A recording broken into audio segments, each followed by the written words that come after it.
High everyone, welcome to my channel. हजुर सबैजना सन्चै नै होला है, म पनि सन्चै नै छु। यो भिडियो चाहिँ मेरो धेरै पुरानो भिडियो हो है, तर मैले अपलोड नै गर्नु भ्याएको नै थिएन।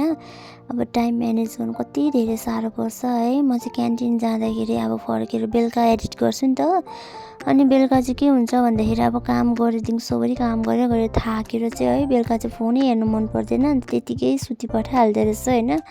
फेरि नेक्स्ट डे एडिट गर्छु सम्झिन्छु होइन। होसरी नै अब कति दिन बितिसक्यो होइन। आज चाहिँ मैले जसरी भए पनि है, थाके भए पनि मैले चाहिँ टाइम निकालेर चाहिँ एडिट गरिदिइहालेको है।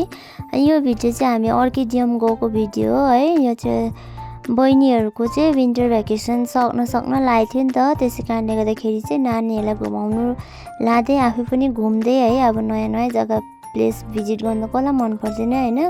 घुम्नु भनेपछि त म त झन् अब छिटो छु नि त। त्यसै कारणले गर्दाखेरि चाहिँ उनीहरूलाई पनि घुमाउँदै हामी पनि घुम्दै गरेको है। यहाँ चाहिँ यस्तो मजाले है इन्सेक्टहरू अर्किडहरू चाहिँ यस्तो मजाले अब डिस्प्ले गरेर अब के भन्छ बोर्डबाट चुडाएर लिएर अब उनीहरूले डिस्प्ले गरेको खालके जस्तो नै रियलिस्टिक बनाएर राखेको रहेछ होइन।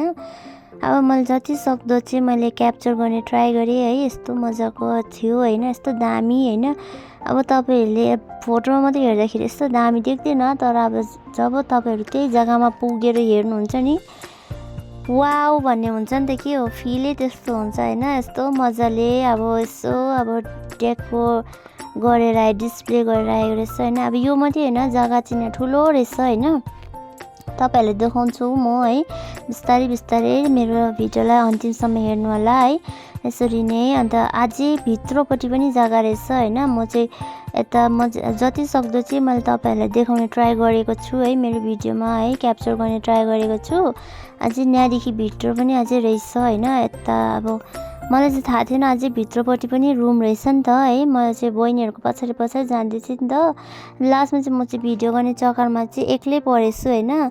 सबैले छोडिराखेर गएछ होइन। अन्त म चाहिँ यहाँ पस्दाखेरि चाहिँ मलाई कस्तो फिल भयो भने अब अर्कै जग्गा के हो, माइन्ड नै अब रिल्याक्स हुने होइन।